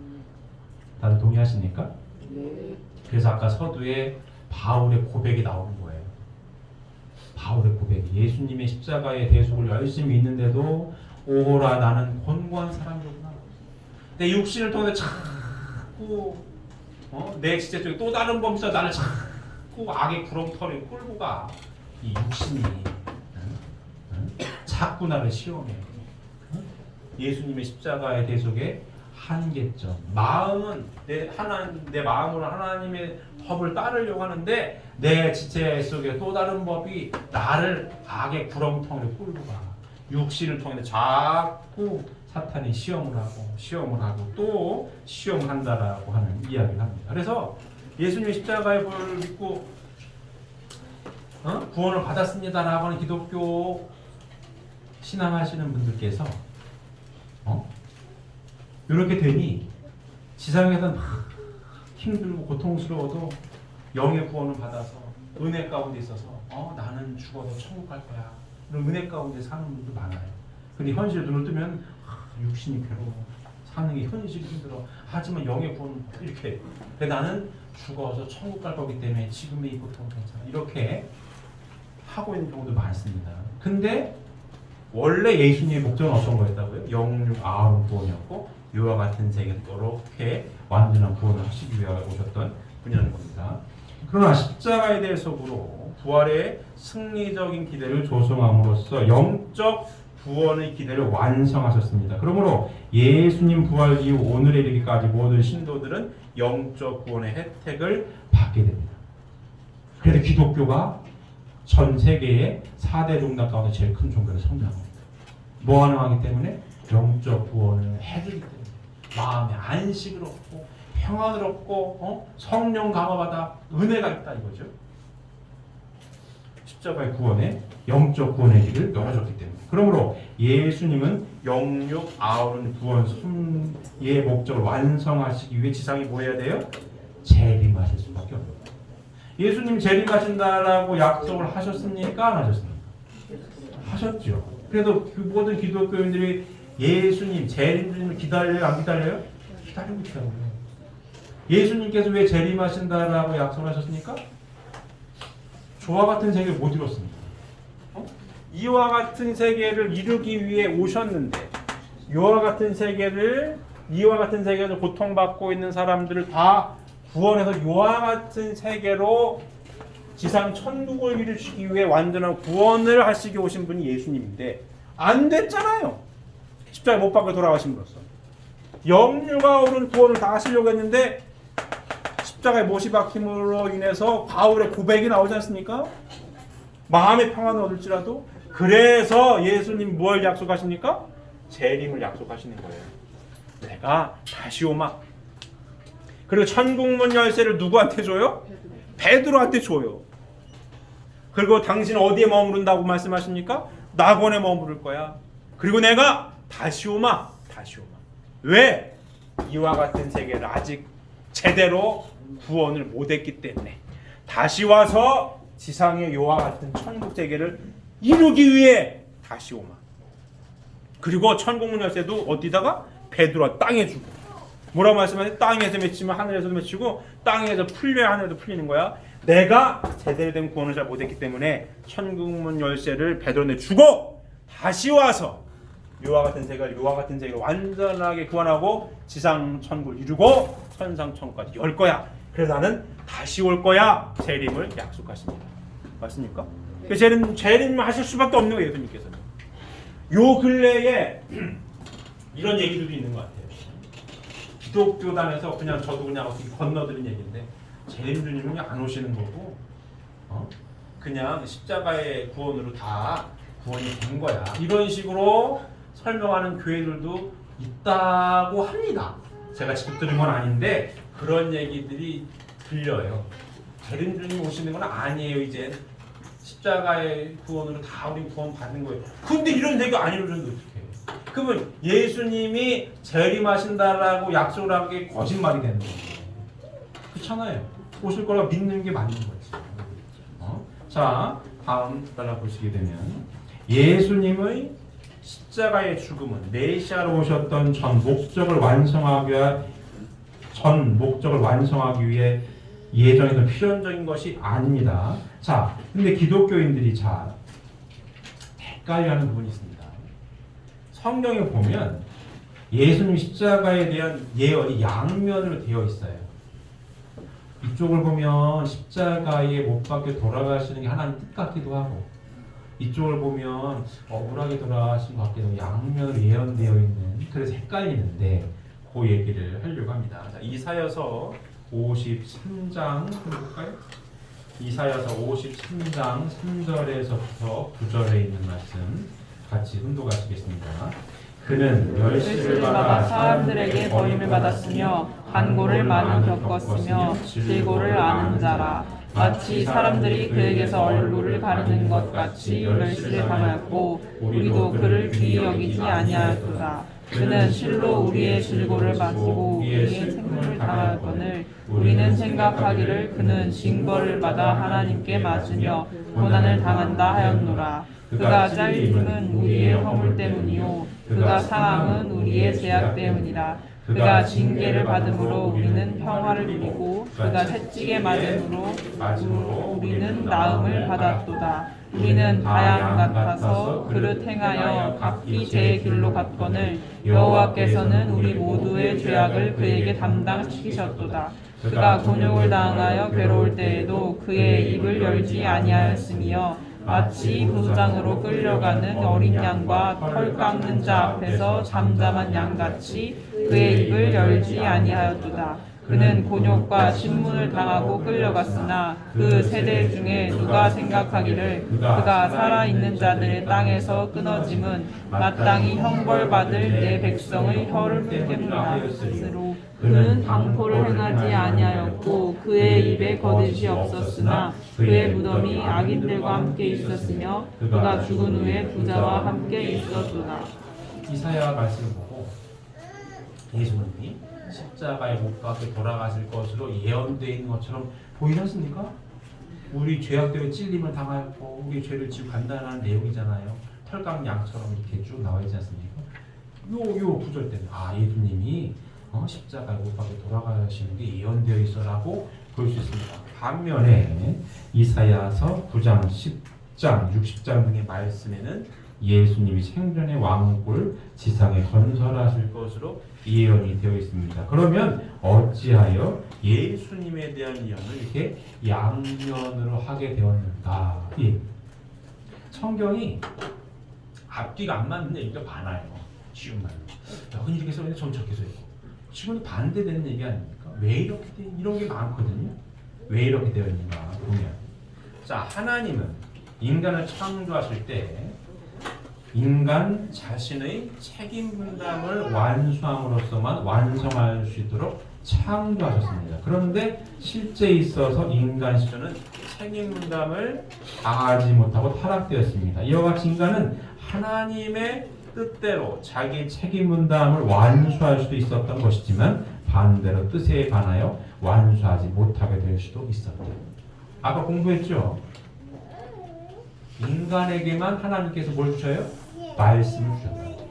근데 이 말씀을 실천을 하느냐 마느냐는 누구의 책임 분담이라고요? 인간의 책임 분담. 사탄이 말을 들은 거 아닙니까? 그래서 이와 같은 결과를 만들어냈어요. 복귀 섭리 가운데도 이게 적용이 된다는 얘기입니다. 하나님께서는 선지자들을 보내시고 말씀도 주시면서 훈련하시면서 메시아를 잘 믿고 따르도록 훈련하셨지만 당대에 살았던 이스라엘 선민이 이 훈련대로 말씀대로 할 거냐 말 거냐 그 다음에 이스라엘 선민의 책임분담이었고, 세례 요한도 영화면으로 떠가지고 예수님을 증거까지 했지만 모심의 생활을 하느냐보다는 그게 책임분담이었습니다. 못했다는 얘기예요.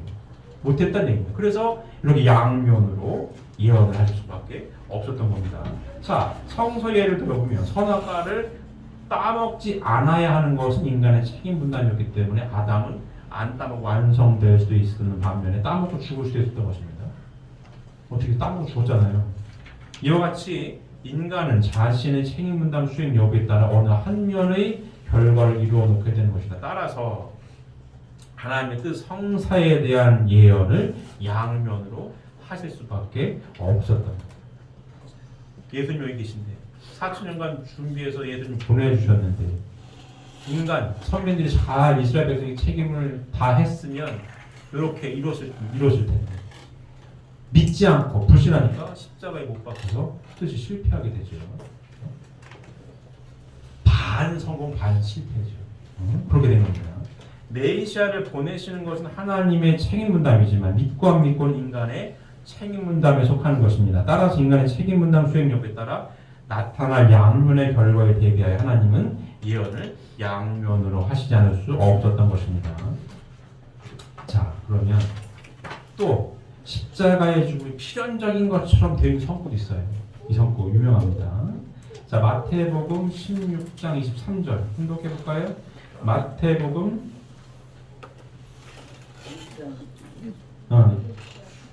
자, 보겠습니다.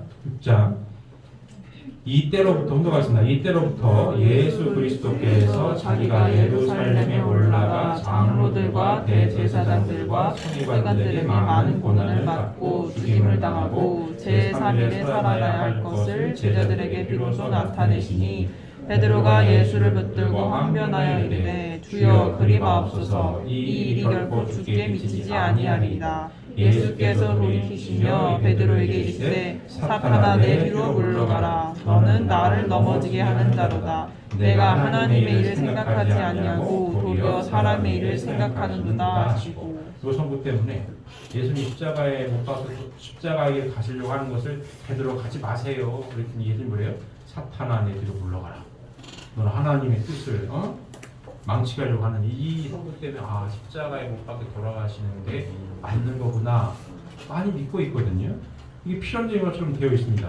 보시면 그러나 예수님은 그때 이미 유대인들이 불신으로 인하여 영류가 오는 구원 섭리를 완성할 수 없게 되자 영적 구원만이라도 이루시려고 부득이 십자가의 길을 가시기로 결정을 하셨던 겁니다. 온전한 구원의 길이 막히니 영적 구원의 길이라도 여시기 위해 십자가의 길을 가시기로 결정한 후에 베드로가 가지 말라고 하니 이 뜻도 못 이루게 하느냐? 사탄아 뒤로 물러가라 라고 얘기했습니다. 자, 베드로가 그 얘기했었던 그 상황을 보게 되면 예수님이 12제자를 데리고 기도하러 가셔요. 그리고 따로 기도하러 가시면서 너희들은 졸지 말고 기도 좀 열심히 해라 얘기하십니다. 그리고 기도하고 내려왔더니 다 졸아요.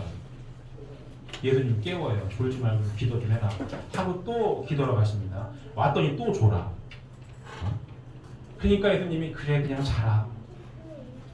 이제 안 되겠다 라고 결정을 하시고 영적 구원의 길이라도 열어야겠구나라고 이 길을 가시겠다라고 제자들한테 얘기하니까 네네 자지 말고 기도를 열심히 좀 해라라고 할 때 네 자더니 베드로가 가지 마세요. 근데 가지 마세요니까 야, 이 하나님의 영적 구원의 길까지 방해하려고 하느냐? 사탄아 뒤로 물러가라라고 예수님께서 하신 말씀입니다. 자, 다음 요한복음 19장 30절에 보면 자 볼까요? 요한복음 19장 30절 보면 예수께서 신 포도주를 받으신 후에 이르시되 다 이루었다 하시고 머리를 숙이니 영혼이 떠나가시니라. 그 얘기도 예수님이 십자가에 보여놓은 예수님이 다 이루었다라고 얘기하지 않으셨느냐? 그러니까 십자가에 못 박혀 돌아가시는 게 맞는 거다라고 얘기를 많이 하거든요. 이것은 십자가로서 구원 섭리의 전 목적이 완성되었다는 뜻이 아니고 유대인들의 불신을 이미 돌이킬 수 없는 것으로 아시게 된 후부터 예수님의 육적 구원은 재림 후의 섭리를 이루시고 영적 구원 섭리 기대만이라도 조성하시려고 십자가의 도장을 걸으셨던 것이고 그러므로 이 말씀은 제2차적인 구원 섭리의 목적으로 세우셨던 영적 구원 섭리 기대를 다 이루셨다라고 하신 말씀인 겁니다. 이해되십니까? 이해되십니까? 예수님께서 다 이루어셨다라고 하셨던 그 말씀은 이미 영류가 올러 완벽한 구원을 하시려고 오셨던 예수님께서 그 길을 갈 수 없게 된 것을 아시고 그러면 영적 구원의 길만이라도 열어야겠다라고 마음을 먹고 그 길을 가셨기 때문에 영적 구원의 길을 다 이루었다라고 하신 말씀입니다. 이해되십니까?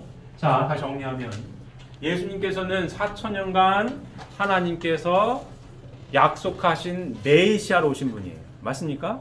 4,000년간 타락 인류를 구원하시기 위해 준비해서 보내신 메시아가 누구라고요? 예수님. 그 예수님께서는 요와 같은 타락 세계를 어떻게? 요와 같은 창조 본연의 이상 세계로 완벽한 구원을 하시기 오신 분이 맞습니다. 동의하십니까? 네. 맞아요. 근데 4,000년간 훈련받은 이스라엘 선민이 하나님의 독생자 메시아 오신 메시아로 오신 예수님을 믿어야 안 믿어요? 안 믿어요. 예수님이 끝없이 얘기했습니다. 하나님의 뜻을 이루는 게 뭐냐? 하나님이 보내신 이 나를 믿는 게 하나님의 일을 하는 거다. 나를 못 믿게 했으면 내가 하는 일을 보고는 믿어라. 이조가기를 많이 해도 안 믿어. 죽어라고 안 믿어. 죽으라고 믿어. 그래서 이 뜻을 못 이루게 생겼어요. 예수님이 얘기하십니다. 이 뜻을 이룰 수가 없게 되었으니 그러면 인간이 타락도 영적 타락, 육적 타락이 있습니다. 양면으로 되어 있는 거기 때문에 요렇게 구원을 해 완전한 구원인데 요렇게 구원을 하려니 살아있어야 가정을 이루고 사랑의 완성을 할 거 아닙니까? 근데 십자가에 못 박혀 돌아가시게 생겼습니다. 왜? 안 믿어서. 그래서 이 구원을 못하게 생겼어요. 이 구원을 할 수가 없어요. 그래서 예수님이 말씀하십니다. 천국문 열쇠는 내가 베드로에게 주고 내가 다시 오마. 왜? 이 구원을 마무리를 못해서. 이 구원까지 마무리하기 위해 내가 다시 올 거야. 그리고 십자가에 못 박혀 돌아가실 때에는 이 구원만이라도 이루기 위해 방향을 수정했으니 영적 구원의 이 길을 다 이루었다라고 말씀하신 겁니다. 그 말씀이십니다. 이해되십니까? 예수님이 이와 같은 완전한 구원을 다 이루셨다라면 재림하실 일이 있어요, 없어요? 없지요. 다 이런데 뭐로 오십니까? 이와 같은 구원을 다 이뤘다면 천국문 열쇠를 베드로에 줄 일이 있어, 없어요? 없죠. 천국문 열쇠 가지고 천국 간다 이러고 가셨어야지. 천국문 열쇠를 베드로한테 주시고 나는 낙원에 머무를 거고 내가 다시 올 거야. 왜? 이와 같은 완전한 구원을 이루지 못했기 때문에. 맞습니까? 그래서 바울도 고백을 하는 거예요. 오라 나는 곤고한 사람이로다. 내 마음의 법은 하나님의 법을 즐거워하되 내 지체 속에 또 다른 법이 나를 악의 구렁텅이로 끌고 가는구나. 이 몸뚱아리가 이 몸뚱아리가 나를 끌고 가는 고백을 하죠. 그래서 요와 같은 완전한 구원을 하시기 위해 오신 분이 누구예요? 재림주님, 참아버님 오셔서 요와 같은 세계를 이루셨죠.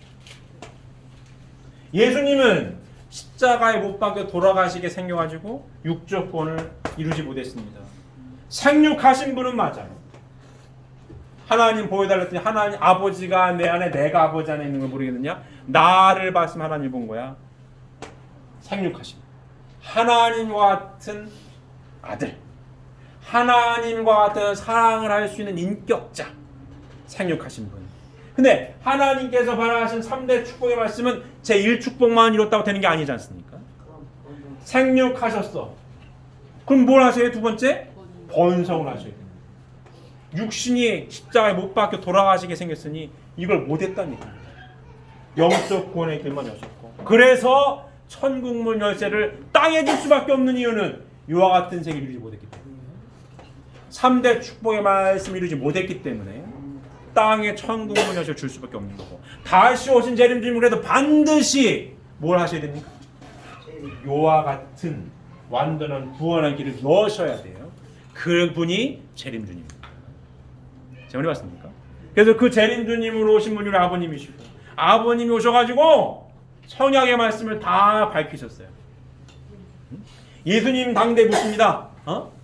하나님을 보여달랬더니 나를 봤으면 하나님 본 거고 하나님 내 안에 하나님을 모르겠느냐 말씀하시면서 예수님께서 땅의 일을 이야기해도 지금 니들이 못 알아듣는데 어찌하여 하늘의 일을 이야기해달라고 하느냐.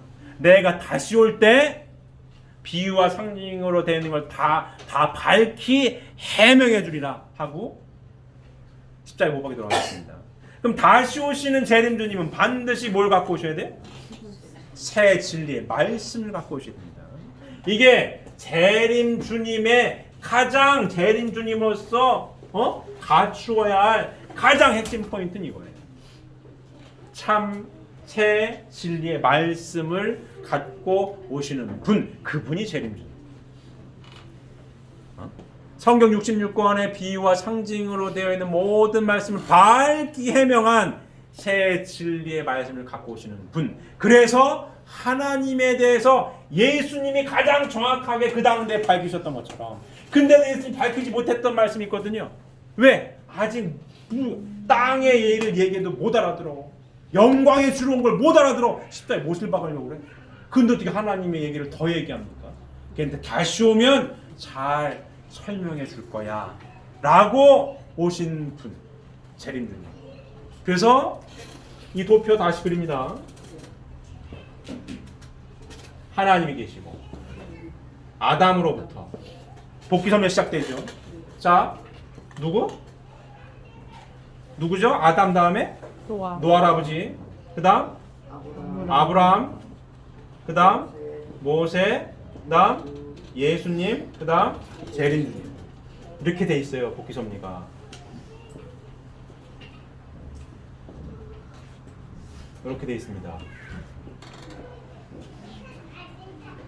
하나님에 대해서 가장 정확하게 어떠한 분이신지 설명하시러 오시는 분, 그분이 재림주님. 그리고 하나님께서 창조하셨던 3대 축복의 말씀을 완벽하게 이루기 위해 오시는 분, 예수님은 이렇게만 했잖아요. 못 했잖아요. 그래도 다시 오실 수밖에 없는 거예요. 이와 같은 하나님의 선의 혈통을 이은 3대 축복의 말씀을 이루게 오시는 분 누구? 재림 주님. 오셨습니까? 안 오셨습니까? 오셨다. 오셔서 진리 말씀을 밝히셨어요. 그래서 예수님의 십자가의 구원의 한계도 말씀하시는 거고, 그래서 우리 교회에 십자가가 없는 거예요. 하나님께서 보셨을 때는 가슴 아픈 일이죠. 4,000년간 준비해가지고 당신의 독생자 아들을 보내셨는데, 지혜로운 자가 아무도 없어서 영광의 주를 십자가에 못 박았는데, 독생자 아들이 십자가에 못 박히는 걸 보면 하나님이 기쁘시겠습니까? 기쁘셔요? 타락한 인간도 내 아들 딸 죽으면 속상해요. 그 아들 딸을 죽게 한 그 형틀을 뭐가 좋다고 매달어? 뭐가 좋다고 매달어? 기독교인들은 기도할지도 모르지만 뭐가 좋다고 매달어? 하나님의 사도가 심정을 깊이 알면은 기쁠 일이 아닙니다. 독생자 아들을 십자가에 못 박았는데, 물론 십자가의 대속으로 영적 구원의 길은 여셨지만 영적 구원의 연계 한이지, 이와 같은 세계를 이루지 못하는 게 한이고, 그 우리 교회에 십자가 없는 거예요. 하나님께서 보시기에 기쁠 일이 아니기 때문에 다시 오셔야 되잖아. 재림은 그토록 사랑하는 아들이 형틀에 돌아가셨는데, 십자가의 보태석으로 그래도 영적 구원의 길이라도 여시기 위해 가셨던 한스러운 일인데, 이게 한 맺힌 일인데 그거를 꼭대기에 매달아요? 우리 교회 이런 십자가 없는 겁니다. 하나님께서 보시기에 기쁠 일이 아니기 때문에. 그리고 다시 오신 재림주님께서 어떻게? 새 진리의 말씀을 밝히셔서 하나님이 어떠한 분들에게 어떠한 분으로 어떠한 사정과 심정으로 창조를 하셨고, 타락은 뭐며 뱀의 정체 선악과가 뭐며 복귀는 이와 같은 일로 이와 같은 섭리적인 패턴으로 이루어졌고,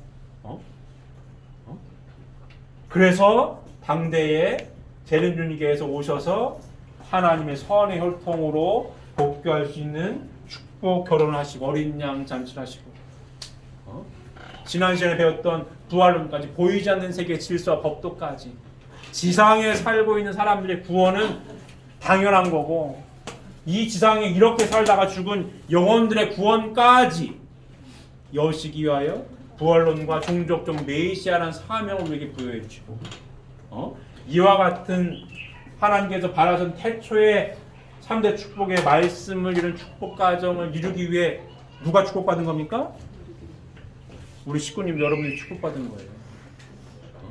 그 우리들입니다. 어찌 보면 예수님의 한을 풀기 위해 누가 서 있는 겁니까? 우리를 서 있는 거예요. 우리가 이걸 이루기 위해. 그래 복된 자들이고,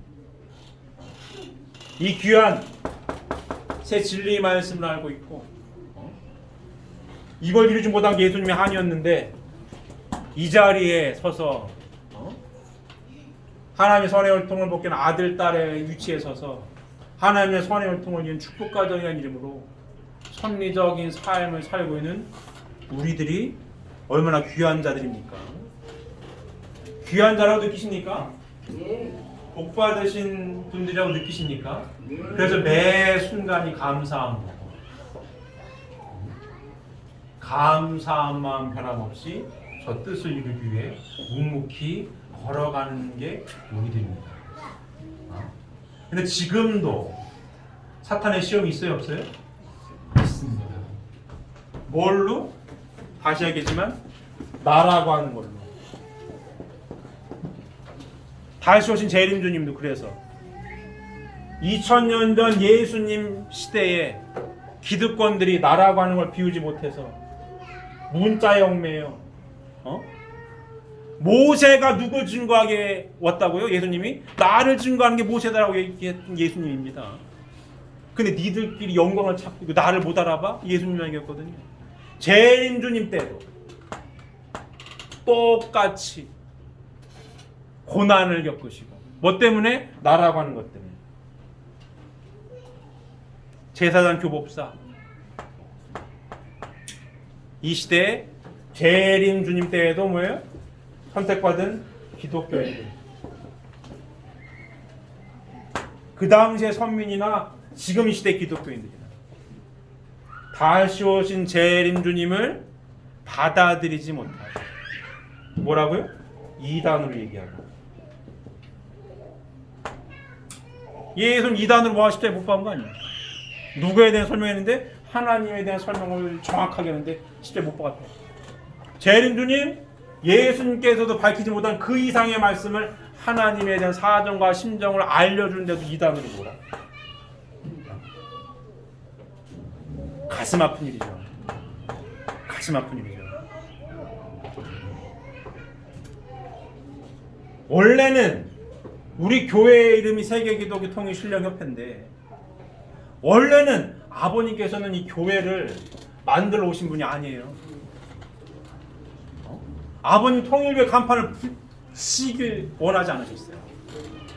준비된 기독교인들이 세례요한과 똑같은 겁니다. 세례요한 당대 의인 얼마나 많은 쉬운 말로 세력도 있었습니까? 세례요한 잘 보였으면 그 기반 위에서 예수님이 뜻을 펼쳤을 텐데, 재림 주님께서도 1920년에 태어나셨어요. 당대의 당시 평양이 동방의 이스라엘이라고 불릴 정도로 평양이 시끌시끌했습니다. 신령한 집단들이 재림 주님이 오신다라고 계시받는 집단이 많았습니다. 그 오신 분을, 예수님 33살에 돌아가셨잖아요. 그 젊은 나이에 좀 속된 말로 새파란 젊은이가 재림 주님인데, 세례요한이가 아무리 봐도 너무 젊네. 똑같은 거죠. 이 재림 주님을 계시는 바도 모시지는 못해요.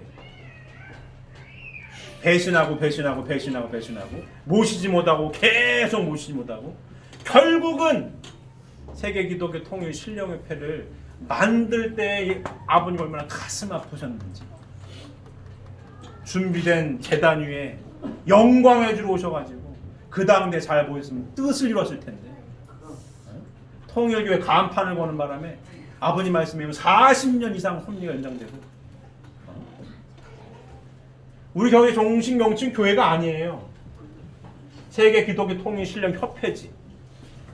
메시아는 종교를 없애기 위해 오시는 분이에요. 종교가 없어져야 되거든. 타락하지 않은 이 세계는 종교가 없어요. 하나님하고 아들, 딸하고 부자지 관계지. 타락을 해서 복귀 섭리 과정 가운데 종교라는 게 생겨난 거지. 마지막 오시는 분에서 종교를 없애야 되는 겁니다. 본인의 에덴 동산으로 돌아가서 아버지하고 나하고 대화하는 거지. 종교의 형식에 얽매여서, 틀에 얽매여서 옥죄고, 그게 아니라는 얘기죠. 그래서 아버님이 만드신 통일 바깥에서 우리 교회를 부르는 게 통일교회지, 우리 교회 원래 정식 명칭은 세계기독교 통일신령협회입니다. 교회가 아니에요. 세계평화통일가정연합이지 교회가 아닙니다. 메시아로 오셨기 때문에, 종교를 만들어 오신 분이 아니기 때문에. 근데 이와 같은 뜻을 모르고 2000년 전에도 나라고 하는 이 도구마에 빠져가지고, 내 생각엔 아무래도 아닌 것 같은데, 나이도 어리고 배운 것도 없고 나라를 못 비우니까 머리 숙이지 못하지.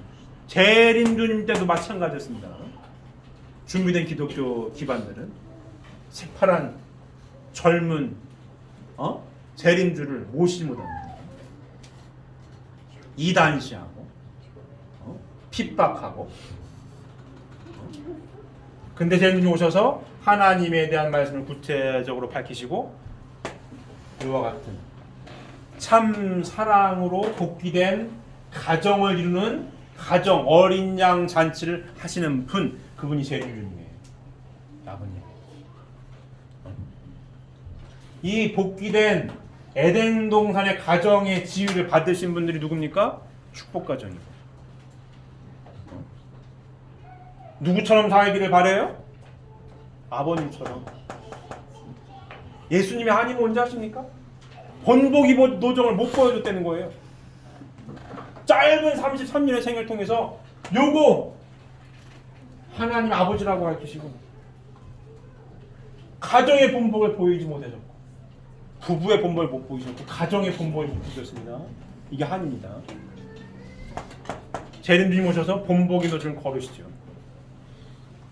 생육한 분으로서 참 부모로서 참 가정으로서 본복의 노정을 보이시고 성화하셨죠. 그 본복의 노정을 누구에게 대를 이어서 가라고 하십니까? 우리 모두에게. 그러니까 우리들을 보고 뭐라고 허락을 하십니까? 종족종 메시아라고 허락하시고. 메시아의 종족종 메시아의 작용 뭐예요? 말씀을 알고 있다는 거. 말씀대로 실천하고 살고 있다는 거. 이게 기준입니다. 그리고 종교를 없애러 오신 재림주님께서 그래서 기도를 누구의 이름으로 하게 허락하십니까? 내 이름으로. 아버지하고 내 안에 중간에 없어냐. 다 조건적으로 본복의 노정을 통해서 다 길을 열어놓으셨다. 남은 숙제 뭐냐? 그 길을 가느냐 못 가느냐가 숙제입니다. 가는 사람이 효자예요. 가는 사람이 효자라고. 말이 100말을 하고 1000말을 하고 뭘 해더라도 이 말씀을 깊이 깨달아서 축복의 가치를 알고 이 길을 열어주셨으니 본복의 노정으로 다 열어주셨으니 그 길을 상속받고 묵묵히 대를 이어서 가는 사람이 효자라. 이게 진짜입니다. 이게 진짜라고. 제 말이 이해되십니까? 이해되십니까? 가느냐 마느냐가 중요한 겁니다. 이 길을 끝까지 흔들리지 마시고 사탄이 아무리 나라는 걸 가지고 쥐 흔들고 시험을 해도 극복을 하고 승리하셔서 종족종 메시아로서 이 아버지 하나님께 참부모님께 영광을 돌려드리는 우리 사랑하는 식구님들이 되시기를 바랍니다.